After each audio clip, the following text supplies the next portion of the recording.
ikaze nanone kuri shene yacu kandi yanyu nizere ko muri amahoro kandi mukomeje kugubwa neza. Munyemerere twihute mbagezeho inkuru zikomeje kugarukwaho duhera hano mu Rwanda mbere yuko nerekeza kuri kandanda zivugwa mu gihugu cy'u Burundi cyase inkuru zikomeye cyane zivugwa mu gihugu cy'abaturanyi b'abarundi nyuma yuko u Burundi ku magaragaro hari amakuru yavuzwe ko bushaka gutera igihugu cy'u Rwanda. Uyu munsi wa none bakiriye drone za mbere zaturutse mu gihugu cy'Ububirigi, ubwo n'ubufasha bw'Ububirigi bwahawe igihugu cy'u Burundi muri uwo mugambi guhungabanya umutekano w'u Rwanda. Ndaje ninjiye muri iyi nkuru, gusa mbere ko ninjira muri iyi nkuru munyemerere mpere kuri ivugwa mu Rwanda irebana n'umuturage wapfuye yagiye mu muganda w'ukwezi. Ni mu ntara y'amajyepfo mu karere ka Ruhango none tariki ya 25 ubwo abaturage bari mu gikorwa cyo gukora umuganda rusange. Umugabo w'imyaka 45 witwaga Nyandwi Emmanuel wari mu muganda wo gusenya amashuri ashaje mu rwunge rw'amashuri rwa Mwendo aho ni mu karere ka Ruhango yagwiriwe n'igikuta ubwo bari muri icyo gikorwa cy'umuganda rusange ngaruka kwezi ahita yitaba Imana. Urwunge rw'amashuri rwa Mwendo ruherereye mu mudugudu wa Nyamigina akagari ka Gafunzo rukaba rero rwari rufite ibyumba by'amashuri bishya ndetse n'ibishaje bitari bigikoreshwa. Hanyuma nk'uko amakuru abivuga, umunyamabanga nshingwabikorwa w'umurenge wa Mwendo bamwita Nemeyimana Jean Bosco yavuze ko ibyumba by'amashuri byasenwaga byubatswe kera kandi ko byari byubakishije amatafari ya rukarakara. Mu magambo ye ati twari mu muganda ngaruka kwezi, hari ahantu hari ibyumba by'amashuri bishaje twubatse ibindi bibisimbura. Uyu munsi rero twari dufite umuganda wo gukuraho ibyo bishaje kugira ngo bitazagwira abana. Umve kabutinda ituruka. Gitifu Nemeyimana yakomeje agira ati mu byago rero twagize twahiritse igikuta kimwe, ikindi gihita kiza gifata umwe mu baturage bacu tugira ibyago ahita hatakariza ubuzima. Bari benshi, bamwe babashije guhunga ariko we kiramufata kiramugwira ahita hatakariza ubuzima. Umurambo wa nyakwigendera Nyandwi wajyanwe ku bitaro bya Kabgayi biherereye mu karere ka Muhanga mu gihe hari gutegurwa gahunda yo kuba yashyingurwa n'ubundi nk'uko amakuru yakomeje kubigarukaho. Reka twihanganisha abanyaruhango muri rusange ndetse n'abanyarwanda muri rusange yapfuye mu gikorwa cy'umuganda w'igihugu cyase kubaka igihugu. So ubwo Imana imwakire mubayo kandi muhe iruhuko ridashira. Reka twihute twerekeze ku nkuru zifitanye isano n'igihugu cy'u Burundi. Igihugu cy'u Burundi gifite umugambi karabutaka, umugambi ukomeye cyane wo gushaka uko cyahungabanya umutekano w'u Rwanda. Turabinyuramo twirukanka. Gusa mbere ko twinjira mu birebana na drone iki gihugu cy'u Burundi cyakiriye ziturutse mu gihugu cy'Ububirigi, munyemerere mbagezeho inkuru tubwira ko abanyekongo bari barahungiye mu gihugu cy'u Burundi ubwo umujyi wa Uvira wafatwaga cyangwa se byakekwaga ko uri buberemo imirwano kubera ko ingabo za Armée Congolaise Révolutionnaire zari zamaze kugeramo. Abahunze berekeza i Burundi batangiye guhunguka, noneho kera kabaye guverinoma y'u Burundi yatangiye kubemerera kuba bahunguka bagaruka muri Repubulika Iharanira Demokarasi ya Kongo. HCR yatangaje ko kuva ku itariki ya 23 Mata batangiye gucyura mu byiciro impunzi z'abanyekongo aho kugeza ubu 462 zabaga mu nkambi ya Busuma muri komine ya Ruyigi mu gihugu cy'u Burundi zimaze gutahuka. Iki gikorwa rero kikaba gishingiye ku biganiro byahuje abahagarariye u Burundi, Repubulika Iharanira Demokarasi ya Kongo ndetse na HCR. Hanyuma byabaye nyuma yaho muri Werurwe u Burundi bufunguye umupaka wa Gatumba wari ugiye kumara amezi 4 udakora kubera impungenge z'umutekano w'iki gihugu cy'u Burundi. HCR igaragaza ko imirwano yabereye mu bice byo mu kibaya cya Ruzizi mu mpera z'umwaka ushize byatumye abanyekongo barenga 100,000 bahungira mu Burundi bacumbikirwa mu nkambi zo mu bice bitandukanye bya kiriya gihugu. Guverineri wungirije w'intara Kivu y'Amajyepfo washyizweho na leta ya Repubulika Iharanira Demokarasi ya Kongo yitwa Jean-Jacques Perrose yatangaje ko izi mpunzi zari zibayeho mu buzima bubi cyane bumeze nko mu kuzimu. Ndiko yabitangaje. Magambo rero yagize ati aba bagenzi bacu babagaho mu buzima budakwiye umuntu, bari babayeho nk'uri mu kuzimu. Gutaha kw'icyiciro cya mbere rwose kuzatuma n'abandi bashishikarira gutaha. Bakeneye kumva batekanye, ndetse bakabibwirwa n'abavandimwe babo kugira ngo bisange aho bakomoka biboroheye. Kubona rero ibibatunga bihagije ndetse n'amazi meza mu nkambi zo mu gihugu cy'u Burundi byari bigoye. Hari abanyekongo kandi barenga 40 bapfuye bishwe n'indwara z'umwanda zituruka ku kuba baragiye bafatwa nabi, ndetse amakuru akavuga yuko abandi bafashe icyemezo cyo gutoroka bakambuka uruzi rwa Ruzizi kubera umupaka wari ugifunze. Hari nabo nyamaswa zo mu mazi zagiye zimira bari kwambuka ruzi, hari abagiye barohama.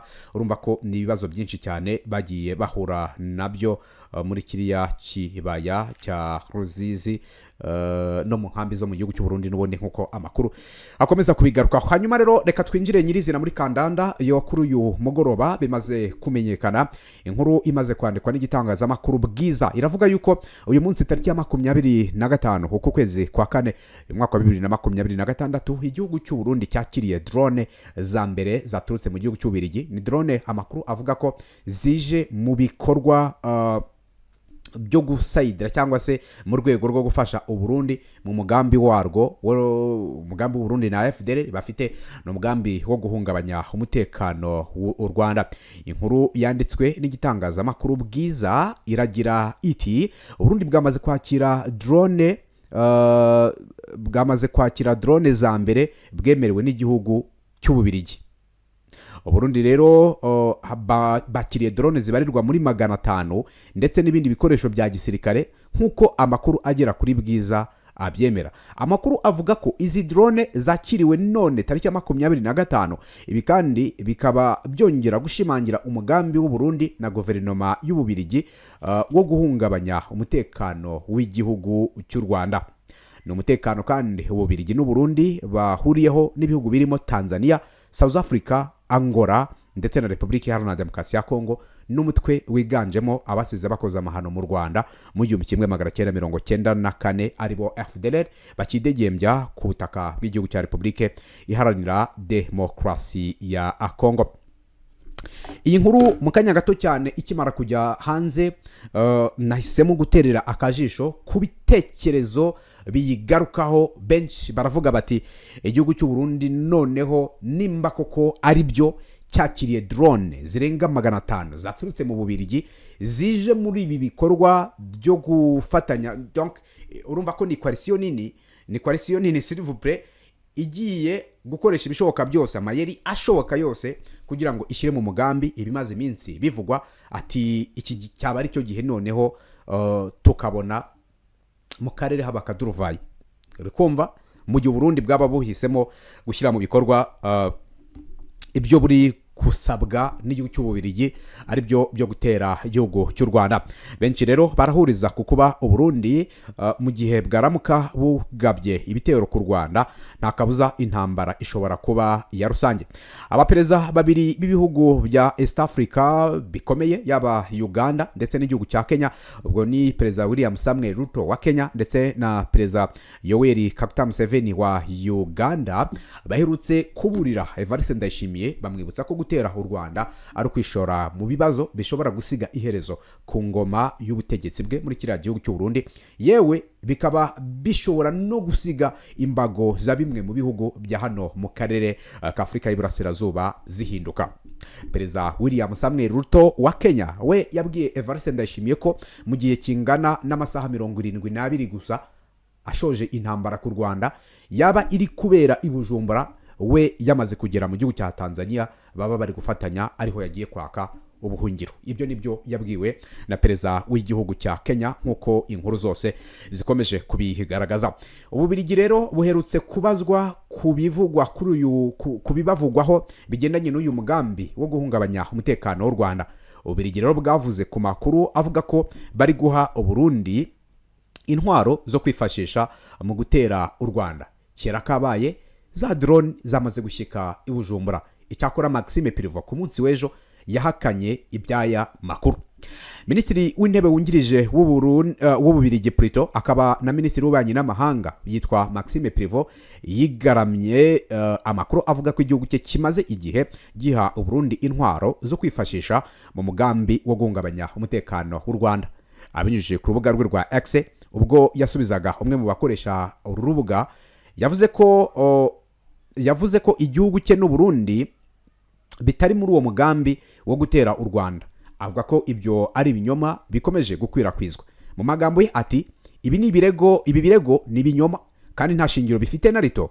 Nta na rimwe habayeho kohereza intwaro zivuye mu Bubiligi zijya mu gihugu cy'u Burundi.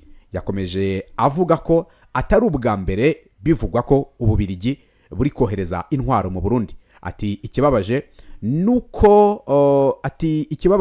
nuko ubu bwoko bw'aya makuru y'ibinyoma atari ubwa mbere bugaragara. Akenshi aya makuru aba ari mu nyungu z'abashaka kwenyegeza umwuka mubi haba hagati y'Ububiligi n'u Rwanda cyangwa se no mu karere muri rusange, ndetse no kubungamira imbaraga ziri gushyirwa mu biganiro no gushaka amahoro. Niyo mpamvu nsaba buri wese kutagwa muri uwo mutego. Aya ni amagambo ya Maxime Prevot. Maxime Prevot rero yavuze ko Ububiligi buhagaze ku kuba nta gisubizo cya gisirikare cyakemura ikibazo kiri mu burasirazuba bwa Repubulika Iharanira Demokarasi ya Kongo. Ahamya ko inzira y'ibiganiro bya politiki ariyo yonyine ishobora kugira icyo itanga ku hazaza h'uburasirazuba bwa Repubulika Iharanira Demokarasi ya Kongo.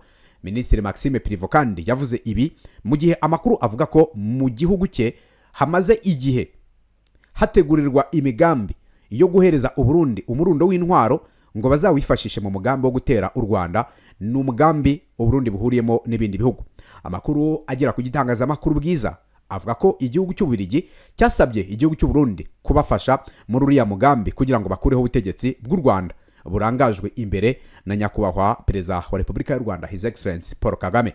Ibyo kandi bikagerwaho ari uko Evariste Ndayishimiye abibafashije. Bivugwa ko kugira ngo uyu mugambi ugende neza, Uburundi bwasabye Ububiligi ubufasha burimo intwaro zigezweho ndetse n'ubwirinzi bw'ikirere kugira ngo uriya mugambi uzacemo, mbere yo kubaha intwaro ziganjemo izari zimaze igihe kirekire ziri mu bubiko.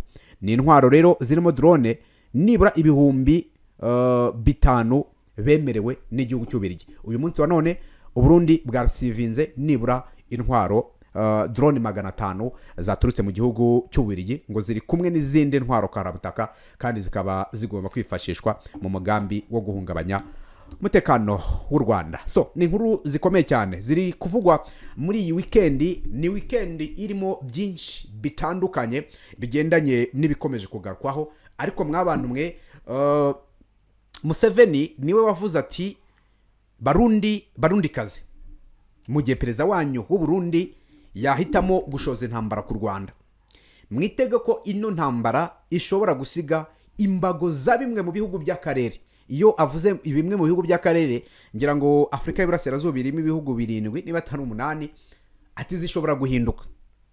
Aha muhashyire akadomo, twagiye twumva abashaka kubarikaniza kubera ko bashaka amahoro, kubera ko bazengerejwe. Ni impande zombi kandi buri Burundi nabwo bugira ready tabara irwanya ubutegetsi bwa kiriya gihugu. Ntekereza ko nayo hari ukuntu ishobora kuzika domina igaprofitira muri ako kavuyo ikaba yakora ibintu byayo muri Repubulika Iharanira Demokarasi ya Kongo.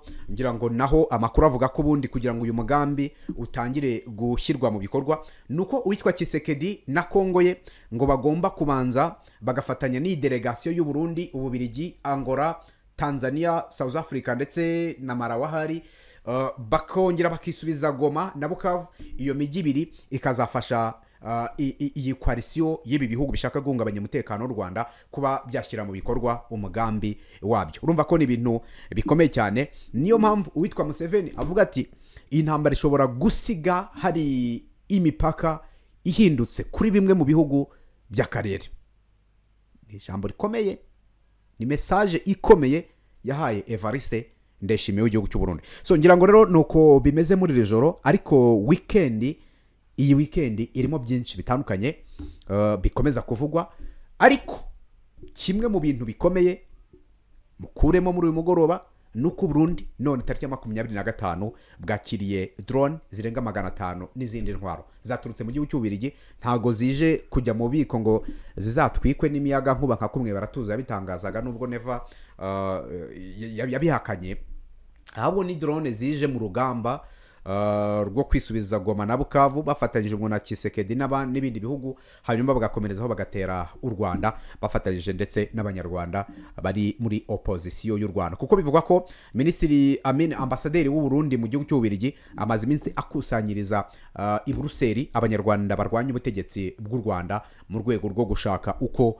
bazinjira mu gihugu cy'u Rwanda. Urumva ko ni ibintu mu by'ukuri navuga ngo kugeza uyu munsi wa none birakomeye. Twumvise uwitwa Thomas Nahimana cyangwa Padri Nahimana Thomas avuga ati kiriya gisirikare cy'inkotanyi kirakomeye, nabuze aho ngihera, twakushyize ibigo biranga, naramubumvishije ejo, ngira ngo uyu munsi wa none sinzi aho imbaraga wenda bazikuye, nimba harimo Ububirigi n'ibyo bihugu bindi, ariko umugambi wabo ngo ni ugukuraho ubutegetsi bw'u Rwanda. Ubwo reka dutegereze turebe icyo iminsi duhishiye, ariko byanga bikunda aba bantu gomba gukubitwa uko byagenda kose. Reka mbashimire mwakoze cyane. Hagati aho ubwo gahunda zacu zo zirakomeje, nimucikwe n'ibiganiro dukomeza kubagezaho kuri iyi chaîne yacu kandi yanyu. Mukore sabone kandi mukoresha musharinga ibiganiro bigere kuri bose, hanyuma mukore kunzogera kugira ngo notification igihita ibageraho uko dushyizeho ikiganiro. Mwakoze cyane.